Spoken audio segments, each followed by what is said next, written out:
Do you have an Amazon Alexa enabled device? You can now listen to my podcast on that device. Just go to Alexa Skills, search for K-12 Education Untangled, click Enable to enable that skill, and voila! You're now able to listen to my podcast via your Alexa enabled device.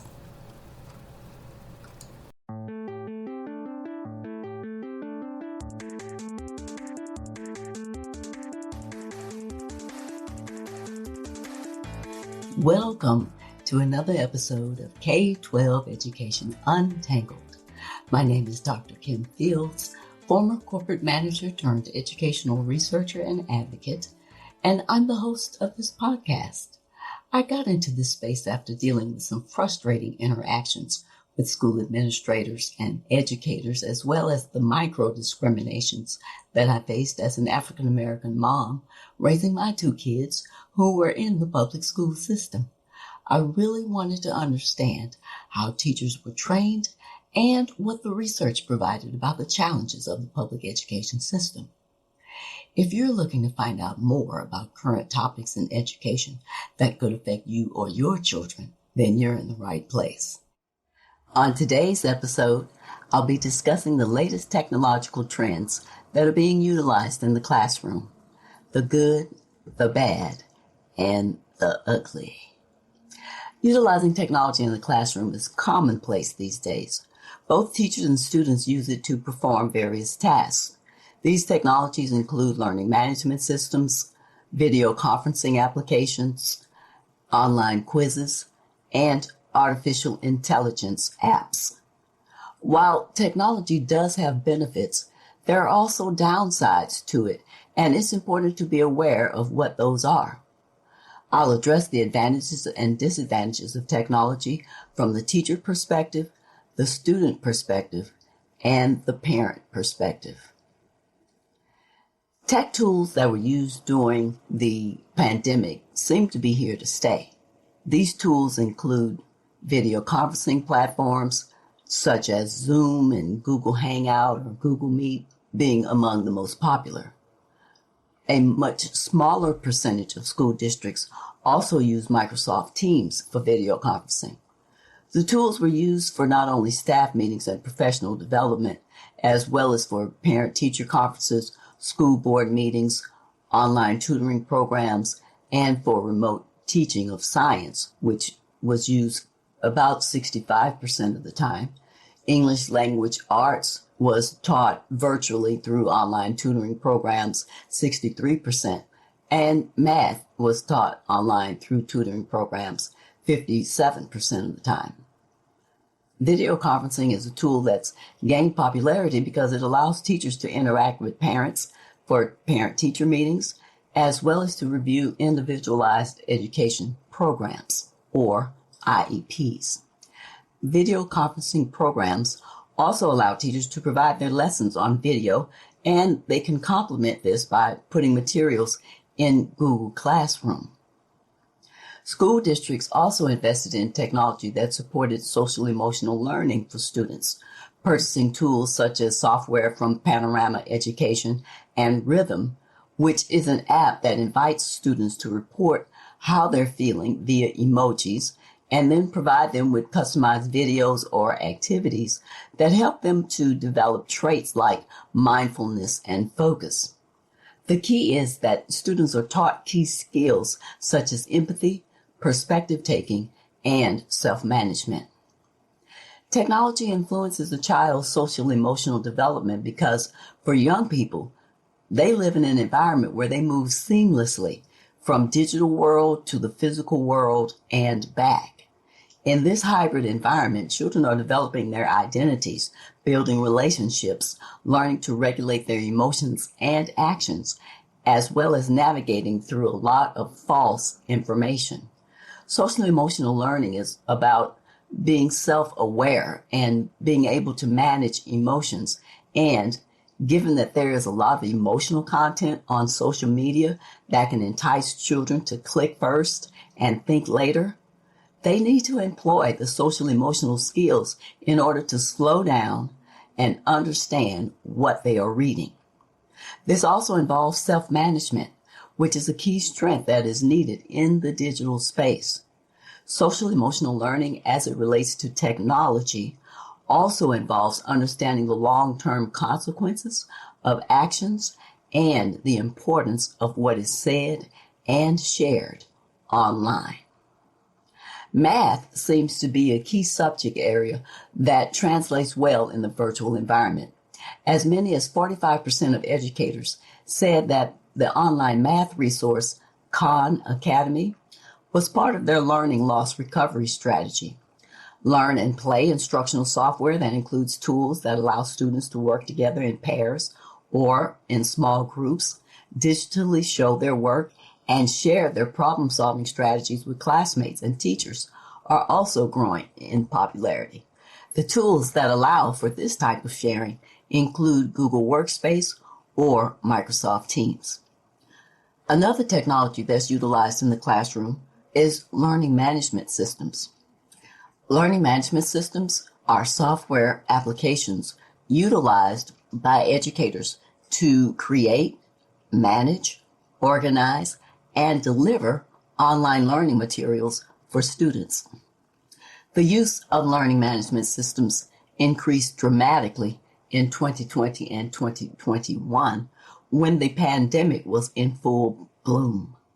The main reason for this was because many school districts had to scramble to find tools that would help their students learn virtually and help their teachers deliver online instruction, as well as give students easy access to instruction materials while they were at home learning.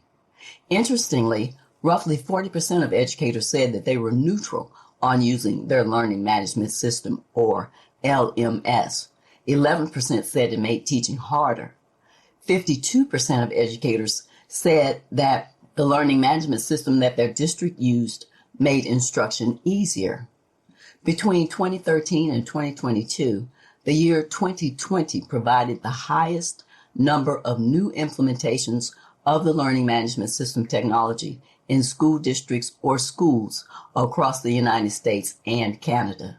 Some of the more popular learning management systems in K-12 districts in the U.S. were Canvas, Schoology, and Google Classroom.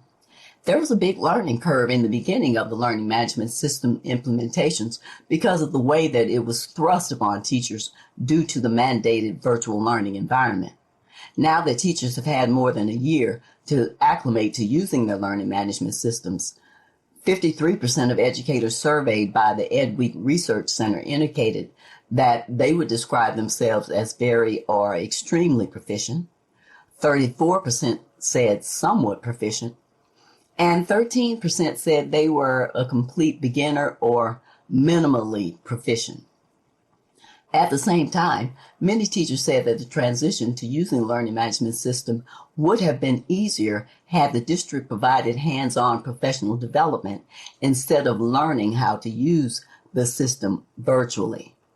Only 15% of educators said that the professional development they received on learning how to use the LMS was very effective. 48% said it was somewhat effective. 17% said that it was somewhat ineffective, and 6% said that it was very ineffective. Some educators mentioned that they've seen how learning management systems can make learning more accessible and allows for students who had to miss class because of illness or other circumstances, and then can still be on the same page as other students in the class. The student who's not there will still know everything that's going on in the class and have all the documents and things that are required. These educators felt that the first priority of the learning management system was to make learning accessible for all students, regardless of whether they were at school or at home. Online quizzes are another type of technology used in the classroom. These have become a popular tool for technology use in the classroom, with about 69% of educators saying that they use this feature almost daily. The quizzes can be completed outside the classroom, which allows more time for teaching. Another software tool that's gaining prominence is software for remedial lessons that help students catch up, and programs that help personalize learning for students, as well as those programs that accelerate learning.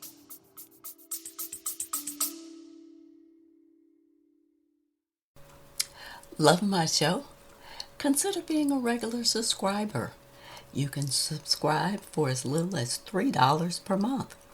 Just go to https://tinyurl.com/podcast support. There's no contractual obligation. You can cancel at any time. If you choose to subscribe, I'll give you a special shout out thanking you in an upcoming episode. Remember, that's https://tinyurl.com/podcast support to subscribe.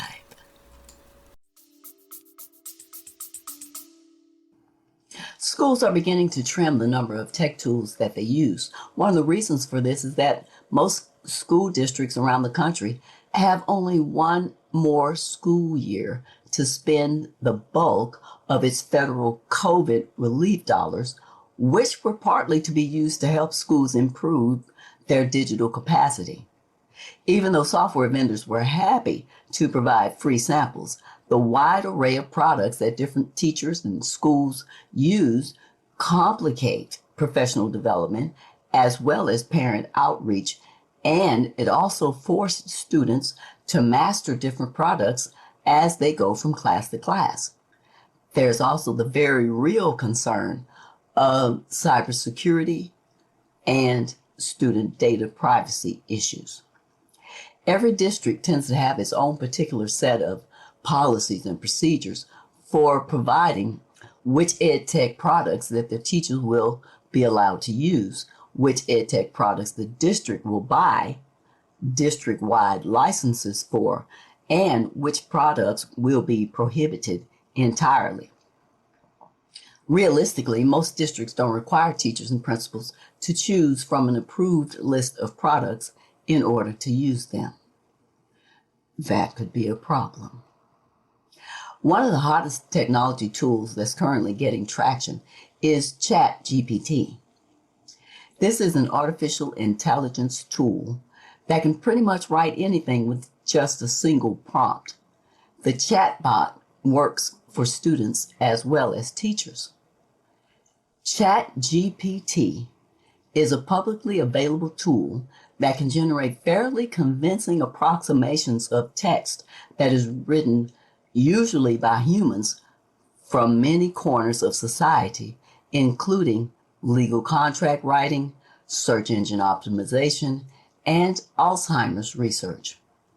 The GPT stands for Generative Pre-trained Transformer. It was released in November of 2022. What ChatGPT does is scan the internet, especially during its initial implementation. It scanned the internet in 2020 and 2021 in order to write tweets, provide points, essays, and even computer programs with a single prompt. It was developed by OpenAI, which is a San Francisco-based research laboratory that consists of a for-profit company and its nonprofit parent. Some of the biggest ongoing donors include Elon Musk, Peter Thiel, and technology companies like Microsoft. Teachers use ChatGPT to construct lesson plans, put together rubrics, offer student feedback on assignment, respond to parent emails, and write letters of recommendations, as well as other tasks. This has the potential to save the teachers hours of work. And while some teachers think that this AI tool will save them a lot of work, others are concerned that using artificial intelligence will strip away some of the creativity necessary for their jobs. One of the main flaws with ChatGPT is that It can't be tailored to a lesson or to a specific class or even to a specific individual student like a teacher can. It can be a helpful tool for an experienced teacher, but it may not be the best tool for an inexperienced teacher who lacks in-depth knowledge about teaching and classroom management as well as lesson planning. ChatGPT can be used to offer feedback on student work. However, it often lacks the personalized feedback that a teacher can provide. Chatbots can also be used to create email, although these emails tend to run more like mass emails sent to parents, such as announcements about upcoming school events, etc. Most teachers balk at using AI for sending individual email messages. Some school districts, like New York City, have begun to block the use of the AI tool on school devices and networks in order to prevent student cheating, which could make it harder for teachers to use it as well.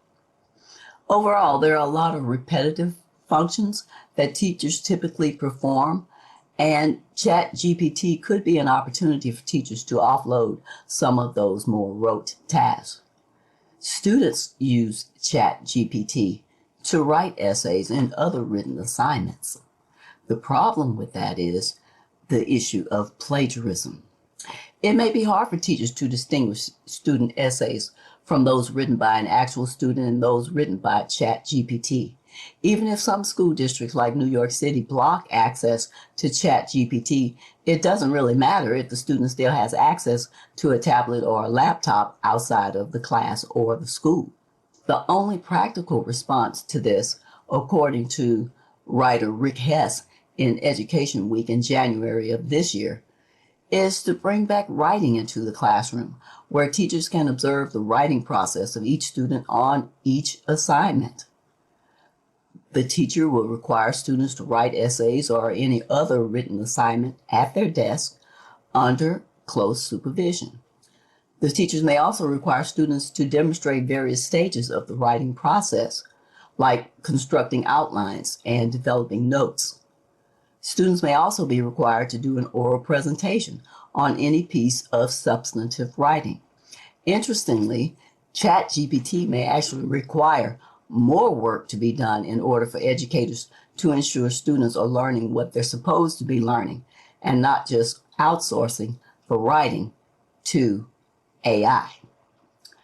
Some experts believe that if other school districts around the country follow New York City Public Schools' lead in restricting student access to ChatGPT, they may be making a huge mistake. The New York City School District in January of this year blocked the app on school devices and networks. Their reasoning was that the platform was a new technology that wasn't part of the standards that had already been established. The district was also concerned about negative impacts on student learning, as well as concerns about safety and accuracy of the content. The app can be troubling for some educators who are worried about a new kind of high-tech plagiarism. Additionally, the tool doesn't build critical thinking and problem-solving skills, both of which are essential for academic and lifelong success. It's yet unknown whether the districts plan to or already have followed New York City School District's lead. Even if the app remains banned, students will still have access to the site outside of school. And if this technology loses its glimmer, there's certainly going to be a new, shiny AI-powered cheating tool that will shortly emerge. One way to spot ChatGPT cheaters is that the app rarely includes citations from where the information is coming, which opens up an opportunity for teachers to talk to students about where they found their information and the importance of using citations and sources credibly in their work. This may force educators to rethink how they are teaching and what they're doing in the classroom. Access to this app is also an equity issue because students who are unable to access the platform outside of school are those students who more than likely come from disadvantaged families who can't afford devices or internet connectivity. Pretty much as soon as ChatGPT was released publicly in November of 2022, software developers began creating tools to detect writing that was generated by artificial intelligence. These tools come with their own potential problems. For one thing, online cheating or plagiarism detectors often make mistakes. Examples of online cheating or plagiarism detectors include GTLR, PackBack, and Turnitin, which is developing its own version of an AI detection software in time for the 2023-2024 school year. The reality is that developing these types of programs is an ongoing process because they typically work with the current version of an app like ChatGPT. When a new version of the AI tool comes out, then educators and software developers of cheating or plagiarism detectors are back to square one. Professor Joshua Rosenberg, an assistant professor of STEM education at the University of Tennessee in Knoxville, stated that educators will just ultimately have to figure out how to teach writing in a way that incorporates tools like ChatGPT. His position is that educators may be coming to a place where asking students to write without consulting AI is likening it to asking students not to use a calculator when completing math problems. He thinks this is where it's going. Teachers should not rely too heavily on these online cheating or plagiarism detectors. When a discrepancy is noted in the student's work, then it's up to the teacher to have a conversation with the student about the writing or the citation of sources. If the student's essay is flagged by an AI detector, then this is a prime opportunity for the teacher to have a conversation with the student, all the while understanding that the tool might be incorrect. The bottom line is, if a computer can figure out how to write an essay, for example, then perhaps the issue is more about how educators teach writing and what areas of writing can be explored to re-examine bias, plagiarism, and copyright, to understand how to develop voice and fluency, as well as how to develop organizational thoughts and understand the entire writing process.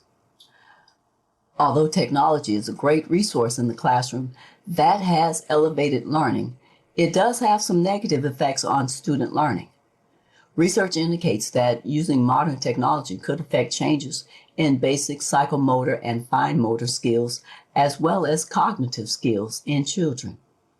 Some studies have indicated the negative effects that social media has on a child's writing skills.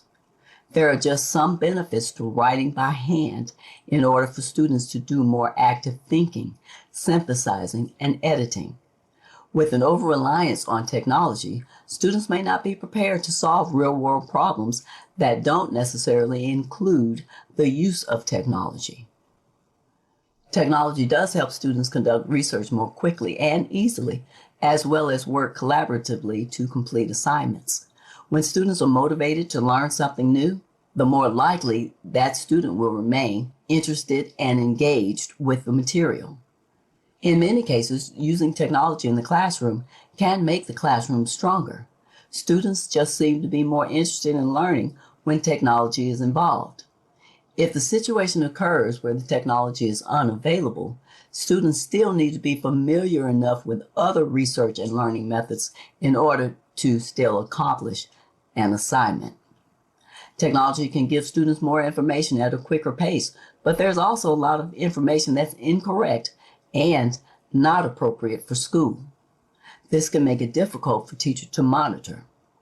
Another reality is that technology may not always be available. For example, Wi-Fi may be intermittent.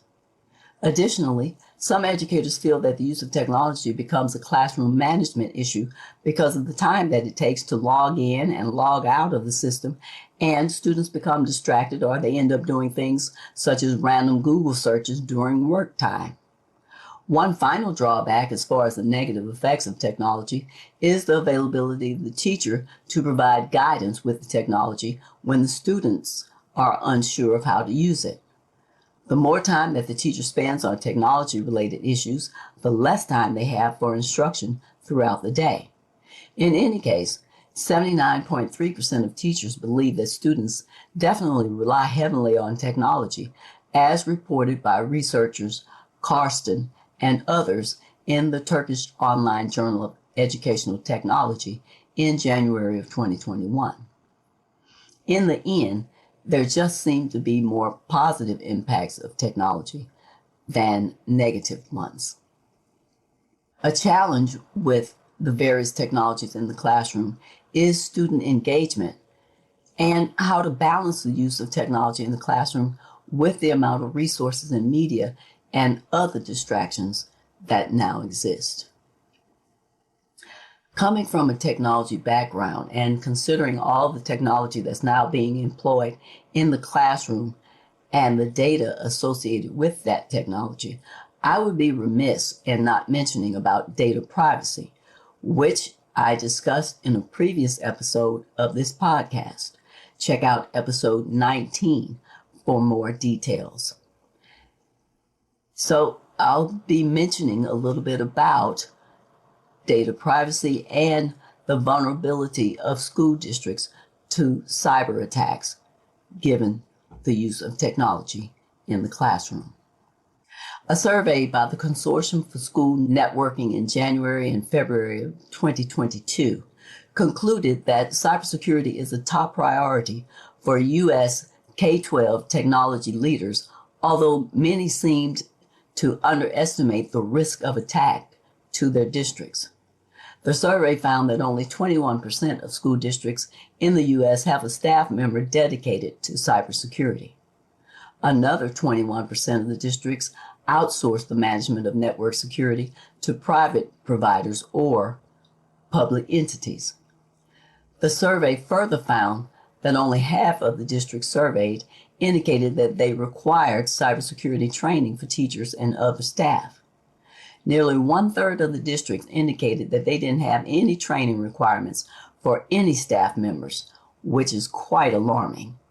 One final alarming finding from the study was that 51% of the district tech leaders indicated that they didn't have enough staff to provide support to students and families' technological devices at home. There's been a noticeable increase in cyber attacks on K-12 schools. These cyber criminal gangs will hack into a district's network and then demand hundreds of thousands of dollars in ransom payments and make threats of terrible consequences if the schools don't agree to hand over the money.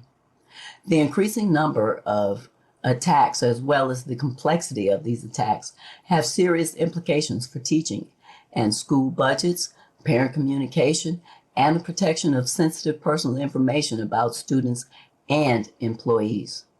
The reason that hackers go after schools is that K-12 schools make tempting targets because of the amounts of data that their systems contain. What complicates matters is that districts have become more reliant on technology, especially since the pandemic, when they handed out millions of digital devices for remote learning, setting up Wi-Fi hotspots around communities for students to access, and the increased use of online programs and applications for instructions. All these things have opened the doors much wider for hackers to infiltrate districts' computer networks. All it takes is for one teacher, one student, or one parent to click on a phishing email, for example, that was created by a cyber criminal, and ransomware attack could be underway. In January 2022, nearly 5,000 schools and colleges saw their websites go dark when they were hit with a ransomware attack that specifically targeted Finalsite, which is a private company that provides web hosting and other communication services. The common types of cyber attacks include data breaches, which make up approximately 36% of all reported cyber attacks on schools, ransomware, denial of service, where cyber attackers inundate a district's network by flooding it with unnecessary and meaningless requests until the network crashes. These make up about 5% of reported incidences in K-12 schools in 2020. And other types of attacks, including Zoom bombing, where an unauthorized person jumps into an online class doing things like espousing hate speech or shouting threats, and hacktivism, which is when the district may get hacked in protest of its stance on a certain issue, like curriculum changes. There are a couple of impacts from these attacks. Sometimes the schools close during a cyber attack until the district can get up and going again. The financial impact of one day's loss of school is worth thousands to millions of dollars, depending on the size of the district.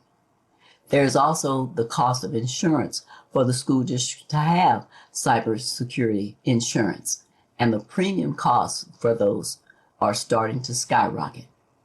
There's really no way to eliminate the risk of a cyber attack.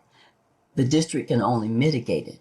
The best strategy is to have a risk assessment conducted and have technology and communication strategy in place for how the district would respond to a cyber attack. As part of that strategy, it's certainly worth having an automated backup system off-site in place. It would also be worthwhile for districts to implement multi-factor authentication so that employees, staffers, and students would need more than just a username and password to access their systems. This concern has even reached the agenda of federal and state policymakers. Lawmakers in Congress in 2021 introduced at least 19 cybersecurity bills. Additionally, in October of 2021, President Biden signed the K-12 Cybersecurity Act, which basically calls for the Federal Cybersecurity Agency to make recommendations about how to help school systems better protect themselves. Looking at technology from the parent perspective is important, as parents are key stakeholders in the educational process. A parent's views about technology often shape the perceptions of his or her children about technology. Parents also influence how the child values the classroom activities. The researchers of Maxwell, Camp, and Cullen in spring of 2021 conducted a qualitative study with open-ended questions to seek answers to how parents feel about using technology tools for learning and education, how parents manage technology in their own homes, and what parents expect from schools. There were 101 participants in the study, 78% who were white, 9% were Black or African American, 7% were Native American or Indigenous, 5% were Hispanic, and 1% were Asian. The parents also had 2 or 3 children, were middle class, and had a bachelor's degree as their highest level of education. Overall, the findings from the study indicated that parents were in support of using technology in schools. These parents also tended to prefer textbooks over e-textbooks because they felt that textbooks provided better information retention, reading comprehension, and penmanship. The parents in the survey were also engaged parents who blocked inappropriate sites, watched their child's internet use, and limited the amount of time that the child spent online. Extending this, parents were interested in knowing how schools limited online content viewed by their students. They were concerned that the technology would distract students or that their students would be able to access inappropriate content, whether that was at home or at school. The children could be easily distracted with YouTube or clicking on an ad while working on the computer at school. Because these parents supervised their children's use of technology at home, they expected similar supervision at schools. They wanted their children's technology use to be monitored both directly and indirectly in the classroom, and that they would only be using technology for educational purposes. They were also concerned about technology being used just to fill in time insofar as taking away from other educational goals like information retention and developing social relationships, such as the loss of skills for having face-to-face conversations. To this point, parents in the survey may not have been aware that there is a provision in the Child Internet Protection Act, which was passed in 2000, that protects students from inappropriate sites. In addition, some school districts have implemented specialized software that's installed on each device that can monitor and filter content. Other school districts control access to sites using internet routers that filter student access before the information even gets to the device. Finally, the parents wanted the teachers to balance the use of technology with other types of activities and to be aware of the amount of time that students spent on screens. Since technology integration is beginning earlier and earlier for most school districts, many parents feared that young children are being exposed to technology too early. Given the responses of the parents in this survey to the questions and the prompts provided, there were additional questions that remained and are worth considering for you. For example, what kind of information are you getting from the classroom teachers and school leadership about technology use? Were you trained in the technology that your children are using?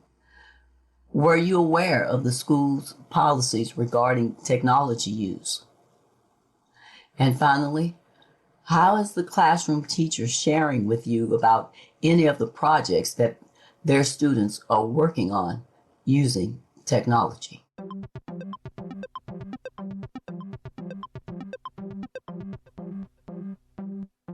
Here are this episode's takeaways. There are both positive and negatives for the use of technology in the classroom. Teachers use technologies such as online quizzes and learning management systems in order to handle repetitive tasks and to allow more time in the classroom for teaching.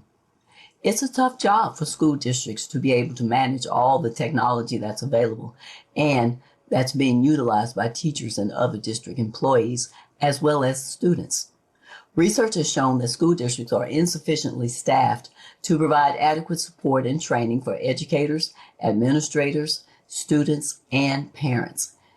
This is an alarming fact. Parents are concerned about the use of technology in schools and its efficacy on student learning. They want to be apprised as to the amount of time that their children spend on screens versus participating in the educational process with more manual and social activities. The rise of ChatGPT has been met with angst and with an attitude of surrender, so to speak.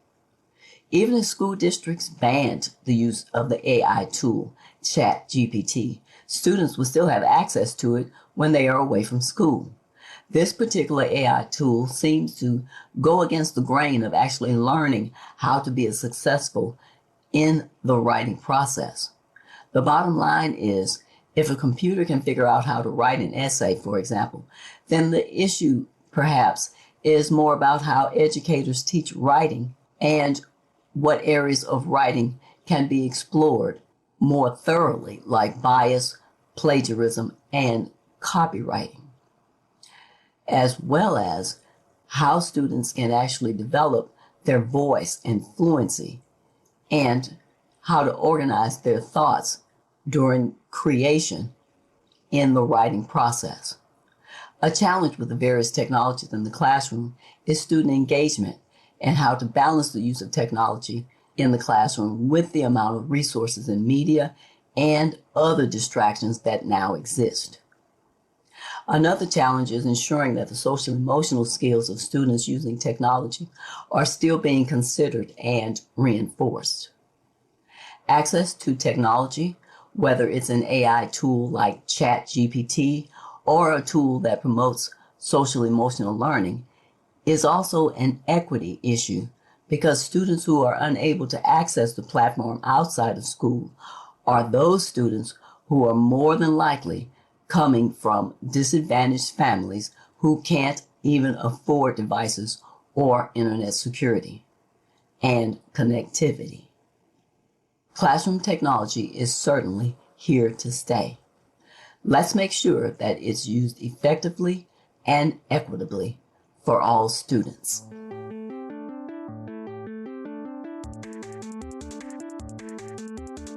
If this is the type of subject matter and discussion that resonates with you, please subscribe to my podcast on whatever service you're listening to this. Also, I'd love to hear from you, so please leave me a rating, a review, or a comment, and share this episode with anyone that you think would find it valuable. Be sure to tell your friends, family, and community about my podcast. I really appreciate it if you would recommend my podcast to a friend directly on Twitter and to mention my show in your tweet. Additionally, you can connect with me on Instagram and Facebook with the handle Kim J. Fields. Thanks for listening today. I hope you'll come back for more K-12 educational discussions with even more exciting topics to untangle. By the way, if you have a burning question about a current situation at your child's school or a specific topic that you'd like for me to discuss, shoot me a quick email at kim@liberationthrougheducation.com to let me know what your question is. Anyone whose question is selected to be discussed on one podcast episode will receive a $25 Amazon gift card. Be sure to stay tuned. On the next episode of my podcast, I'll be discussing the impact of climate change on schools. Until next time, aim to learn something new every day.